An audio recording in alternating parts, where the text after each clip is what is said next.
यहाँ पर भगवान कह रहे हैं कामात् क्रोधो विजायते, काम से क्रोध उत्पन्न होता है, काम से क्रोध उत्पन्न होता है। तो चर्चा हुई थी काम कभी संतुष्ट नहीं होता, पहले बताया गया कि काम कभी संतुष्ट नहीं होता है और हम काम की अग्नि को जितना अधिक विषय भोग रूपी घी डालकर संतुष्ट करने का प्रयास करते हैं उतना अधिक काम की अग्नि प्रज्वलित होती रहती है। विषय भोग घी के समान काम की अग्नि में विषय भोग हम अगर देते हैं तो घी के समान। आप सोचते हैं कि काम की अग्नि है, काम की अग्नि है मेरे शरीर में, तो विषय भोग मिल जाएंगे तो शांत हो जाएगी अग्नि। एक काम की अग्नि शांत नहीं होती है, तो ये विषय भोग क्या है, घी के समान। आग में अगर घी डालोगे तो और आग बढ़ेगी। तो विषय भोग देने से काम की अग्नि बढ़ती है, काम की अग्नि शांत नहीं होती है। इस प्रकार एक काम अग्नि क्रोध की अग्नि में परिणत हो जाती है, काम की अग्नि क्रोध की अग्नि में परिणत हो जाती है। तो गीता का ये सिद्धांत आजकल के समाज में प्रत्यक्ष रूप से देखा जाता है, क्योंकि आजकल लोग इंद्रिय तृप्ति को ही जीवन का लक्ष्य मान रहे हैं। आज की शिक्षा यही है, इंद्रिय तृप्ति जीवन का लक्ष्य है और बिना किसी नियंत्रण के इंद्रिय तृप्ति को प्रोत्साहन देते हैं। कोई नियंत्रण नहीं सिखाते हैं, नियंत्रण करो इंद्रिय तृप्ति करो। इसलिए इसका परिणाम यह है कि छोटी छोटी बात में ही झगड़े हो जाते हैं, छोटी छोटी बात में ही झगड़े हो जाते हैं और गोली चल जाती है। आजकल बच्चों को टीवी के माध्यम से अनियंत्रित इंद्रिय तृप्ति की शिक्षा दी जाती है। बच्चे हैं टीवी देखते, अनियंत्रित इंद्रिय तृप्ति की शिक्षा दी जाती है, इसलिए बच्चे अपने शिक्षकों का कहना नहीं मानते। विदेशों में ये देखा जाता है कि बच्चे अपने शिक्षक को गोली मारकर हत्या करते हैं।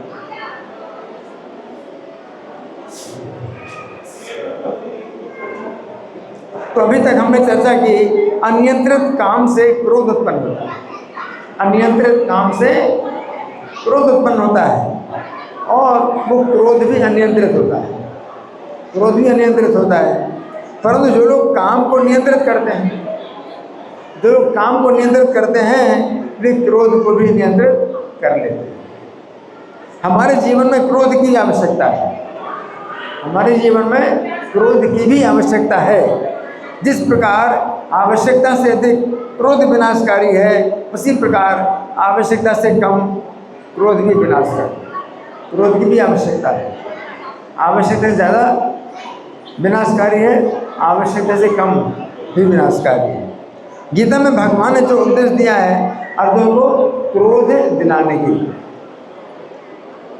अर्जुन उस समय क्रोध नहीं करना चाहते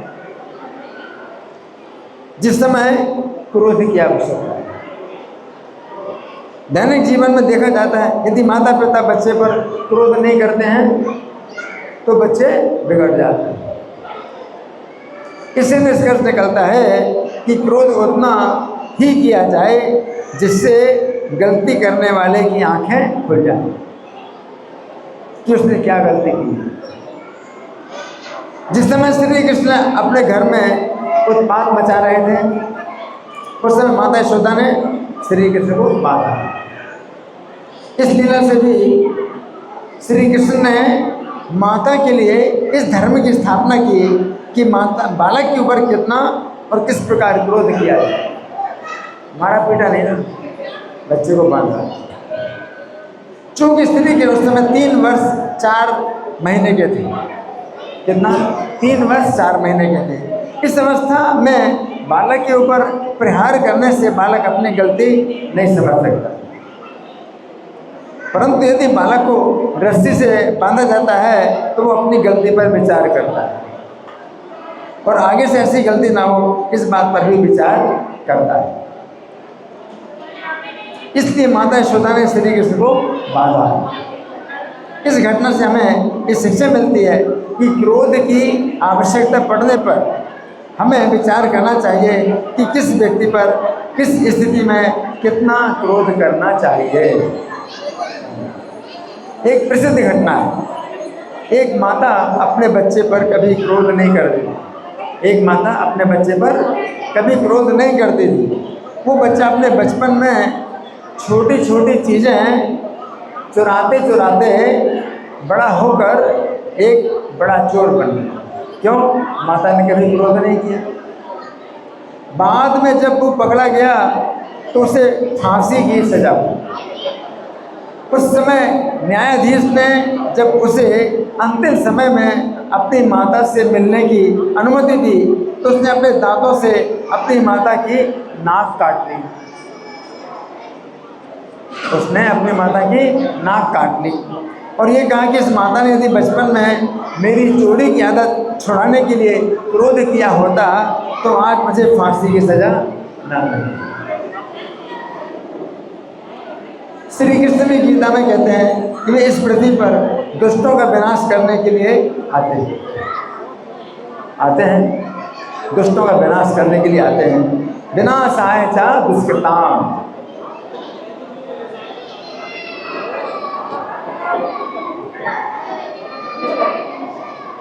विनाशाय च दुष्कृताम। ये क्रोध रजोगुण और तमोगुण में नहीं है। भगवान का जो क्रोध है वो रजोगुण या तमोगुण में नहीं है, बल्कि अपने शुद्ध रूप में है। इस क्रोध से साधुओं को सुरक्षा प्राप्त होती है, साधुओं को सुरक्षा प्राप्त होती है और धर्म की स्थापना होती है। शिक्षक जब अपने शिष्य को दंड देता है, शिक्षक जब अपने शिष्य को दंड देता है तो इसे शिक्षा दंड कहते हैं। यदि शिक्षक या गुरु अपने क्रोध के द्वारा अपने शिष्य की गलतियों का ज्ञान करा देता है ताकि ऐसी गलतियां भविष्य में ना हो तो ये शिक्षक की असली सफलता है। इस प्रकार हम देखते हैं कि जिस क्रोध की यहाँ पर चर्चा हुई है वो काम से उत्पन्न क्रोध है, काम से उत्पन्न क्रोध है जो रजोगुणी कहलाता है।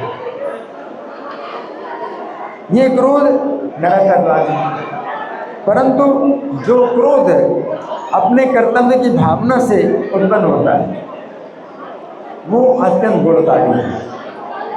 हनुमान जी ने क्रोध के द्वारा जब संपूर्ण लंका को जला दिया और अनेक राक्षसों का वध कर दिया तो उन्हें इससे श्री राम की प्रसन्नता प्राप्त हुई। परंतु अपनी इंद्रिय तृप्ति में बाधा पड़ने पर जो क्रोध उत्पन्न होता है वो अत्यंत अनिष्टकारी है। तो इसका मतलब क्या है?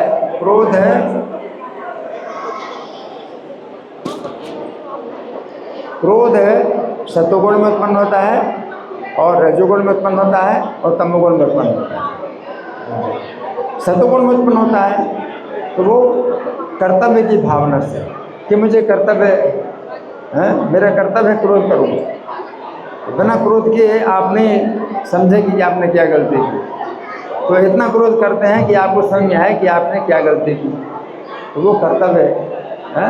ये सत्वगुण से उत्पन्न होता है क्रोध। रजोगुण से उत्पन्न होता है क्रोध। तो रजोगुण से उत्पन्न होता है कि अपनी इंद्रिय तृप्ति में जब बाधा पड़ती है तो क्रोध आता है ना। तो रजोगुण में उत्पन्न क्रोध है, तो ये विनाशकारी।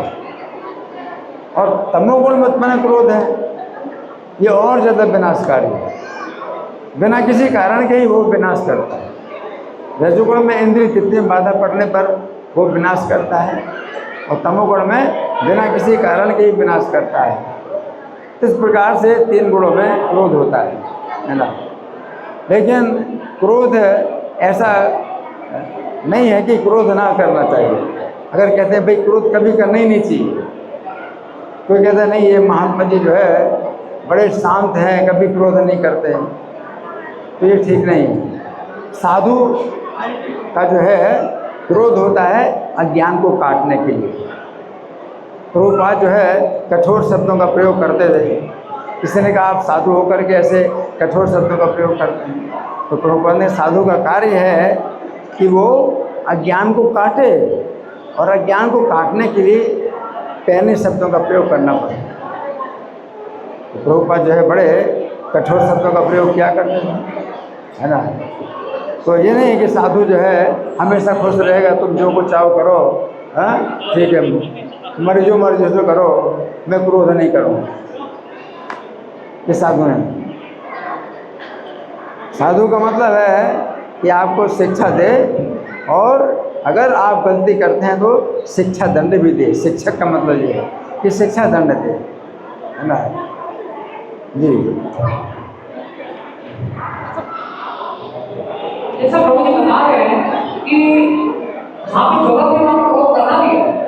तो जैसे हनुमान जी ने क्रोध किया, हनुमान जी जब लंका गए और रावण ने उनको पकड़ लिया, रावण के असुरों ने उनको पकड़ लिया और रावण के दरबार में ले गए और उनकी पूंछ में जो है उन्होंने आग लगाई। तो रावण ने हनुमान जी ने क्रोध किया, और क्रोध करके क्या किया, पूरी लंका को जला दिया।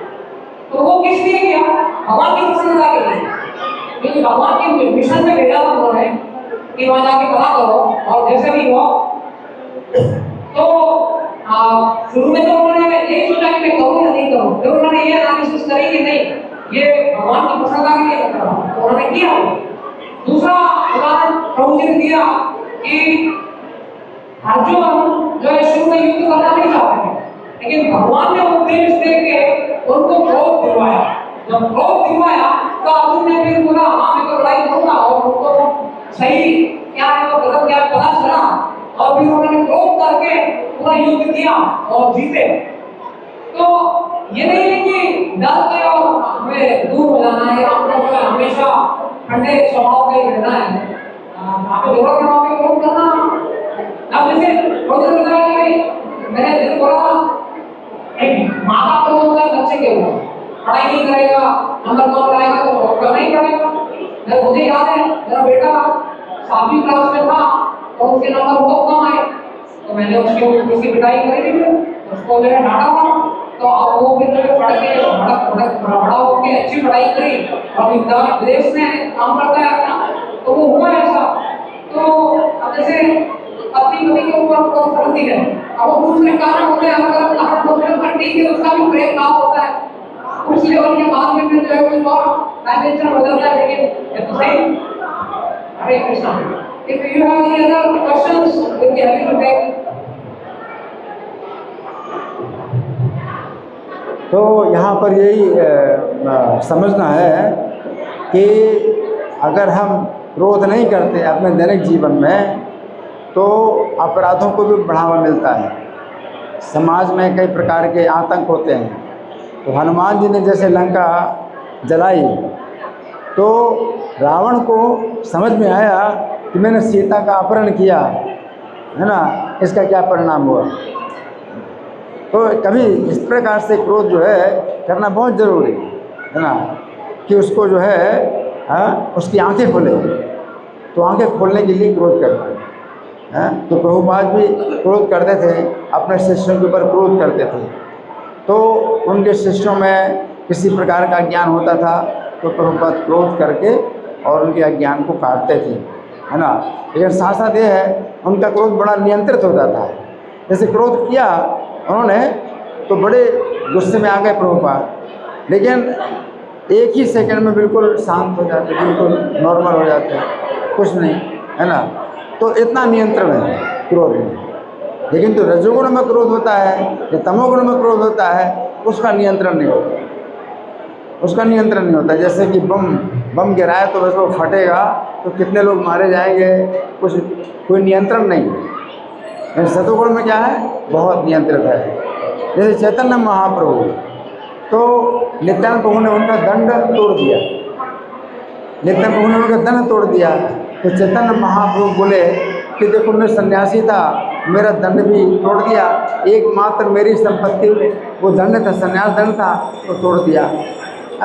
तो चैतन्य महाप्रभु ने अपना क्रोध प्रकट किया। लेकिन कितना क्रोध प्रकट किया, ठीक है, थोड़ी देर के लिए मैं आपका त्याग करता हूँ। तो जगन्नाथ जी के दर्शन करने जाएंगे तो या तो मैं पहले जाऊँगा, आप लोग मेरे साथ नहीं आना, या आप लोग जाइए तो मैं आपके साथ नहीं आऊँगा। तो ये क्रोध, थोड़ी देर के लिए क्रोध किया है, क्योंकि दंड तोड़ दिया था, तो थोड़ी देर क्रोध किया। हम साथ साथ जगन्नाथ के दर्शन नहीं करेंगे, तो आप दर्शन करो पहले या फिर मैं करूँ। तो इस तरह का भगवान का क्रोध कितना नियंत्रित होता है और वो जो है बड़ा सुखकारी होता है, भक्तों को बड़ा सुख मिलता है ना। इस तरह से जो है किसी कार्य में हम सहयोग नहीं करते। अगर मान लीजिए आपने मेरा कुछ अपराध किया है ना, तो आपको वो एहसास कराने के लिए मैं आपके साथ बात नहीं करूं, तो ये भी इस प्रकार का भी ये होता है क्रोध, कि आपको एहसास हो कि आपने मेरे साथ अन्याय किया, तो मैं आपके साथ बात नहीं करूंगा या आपके कार्य में सहयोग नहीं दूंगा। तो आपको कुछ एहसास होना चाहिए आपने कुछ गलती की है, इस तरह से भी क्रोध होता है। तो ये क्रोध कैसा है? पूरा नियंत्रण होता है। और दूसरा अनियंत्रित क्रोध है कि बच्चे ने थोड़ी सी गलती की, उसको ऐसा झापड़ मारा, पिता ने इतनी ज़ोर से झापड़ मारा उसके जो सुनने की शक्ति खत्म, जीवन भर के लिए उसके सुनने की शक्ति खत्म है ना। तो क्या है ये तमोगुण रजोगुण में क्रोध होता है। तो यही जो है शिक्षा मिलती है भगवद गीता से कि भगवान जो है अर्जुन को भी क्रोध दिलाते हैं और वो धर्म की स्थापना के लिए और अधर्म का जो है विनाश करने के लिए भगवान अर्जुन को युद्ध करने की शिक्षा देते हैं। धन्यवाद। ग्रंथराज श्रीमद् भगवद गीता की जय, श्रीमद् प्रभुपाद की जय। हरे कृष्ण।